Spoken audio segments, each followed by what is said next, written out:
15 নং আগিয়া পৰিষদীয় সমষ্টিত সুচিত্ৰা নাথক ৰাইজৰ অভূতপূৰ্ব সঁহাৰি। ৰাভা হাছং স্বায়ত্তশাসিত পৰিষদৰ 15 নং আগিয়া পৰিষদীয় সমষ্টিৰ প্ৰাৰ্থী সুচিত্ৰা নাথৰ প্ৰচাৰে কঁপাই তুলিছে সমষ্টিৰ আকাশ বতাহ।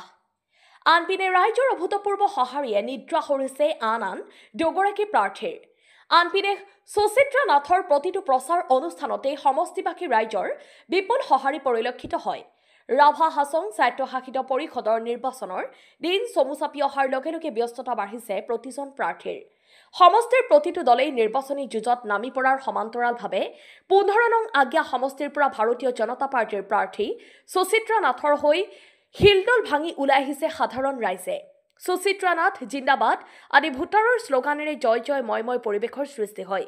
যিহেতু আজিৰে পৰা শেষ হ'ব নিৰ্বাচনী প্ৰচাৰ কাৰ্যসূচী। ইফালে অহা 2 এপ্ৰিলত অনুষ্ঠিত হ'ব ৰাভা হাছং স্বায়ত্তশাসিত পৰিষদৰ নিৰ্বাচন। সেয়েহে অসমত পৰিলক্ষিত হ'ব কোনে শেষ সাক্ষী বাঢ়িব। গোৱালপাৰাৰ পৰা উদ্ধৱ চন্দ্ৰ নাথৰ ৰিপৰ্ট, পি সংবাদ।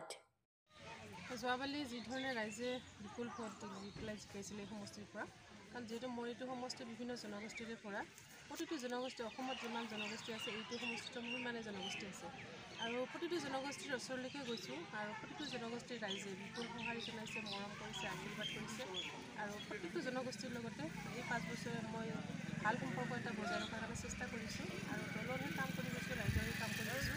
এই ক্ষেত্ৰত ৰাইজৰ সঁহাৰি ভাল পাইছোঁ আৰু ৰাইজৰ ফালৰ পৰাই সঁহাৰি আহিছে যে বিপুল ভোটত বাইদেউ আপুনি জিকিব। যিহেতুকে আজি আপোনাৰ প্ৰচাৰৰ বাবে মন্ত্ৰী পীযুষ হাজৰিকা আহিছিলে, এই ক্ষেত্ৰত কি হ'ব আপুনি? আমাৰ দলৰ যিটো নিৰ্দেশনা মুখ্যমন্ত্ৰী ডাঙৰীয়াৰ, আমাৰ ষ্টেট সভাপতি ডাঙৰীয়াৰ বিভিন্ন ক্ষেত্ৰত আমাৰ অকল আমি 6টা সমষ্টিতে খেলা নাই, আমি 34টা সমষ্টিতে খেলিছোঁ। কাউন্সিলৰ যিমানকেইটা সমষ্টি আছে এই ক্ষেত্ৰত প্ৰত্যেকজন মন্ত্ৰীয়ে ৰাইজৰ মাজত নামি গৈছে। যিহেতু ভৱিষ্যত আমাৰ যি পৰিকল্পনা সেই পৰিকল্পনাবিলাক ৰাইজৰ আগত অৱগত কৰাৰ বিভিন্ন যিবিলাক ৰাইজে সমস্যাত ভুগিছে এইবিলাক ক্ষেত্ৰত কিছুমান ক্ষেত্ৰত ৰাইজে মন্ত্ৰীবিলাকক ওচৰত বিচাৰে, এই ক্ষেত্ৰত ৰাইজৰ ওচৰত মন্ত্ৰীবিলাক আহিছে। ভাৰতীয় জনতা পাৰ্টি এগৰাকী খুব ভাল নিষ্ঠাৱান কাৰ্যকৰ্তা হয় সুচিত্ৰা নাথ বাইদেউ। কাৰ্যকৰ্তাক দলে চিনি পায় আৰু কাক কেতিয়া কি দায়িত্ব দিব লাগে দলে নিজে সিদ্ধান্ত লয়। সুচিত্ৰা বাইদেউ ইয়াৰ আগৰবাৰ হাছং ইলেকশ্যনত আমি ইয়াৰ পৰা কাউন্সিলৰ বনাইছিলোঁ। তেখেতৰ যিখিনি ৰাইজৰ প্ৰতি আগবঢ়োৱা সেৱা, দলৰ প্ৰতি থকা তেওঁৰ নিষ্ঠা, এই প্ৰমাণস্বৰূপে দলে আমি আকৌ তেখেতক প্ৰাৰ্থী দিছোঁ। বাইদেউৰ ব্যক্তিগত জনপ্ৰিয়তা যথেষ্ট আছে।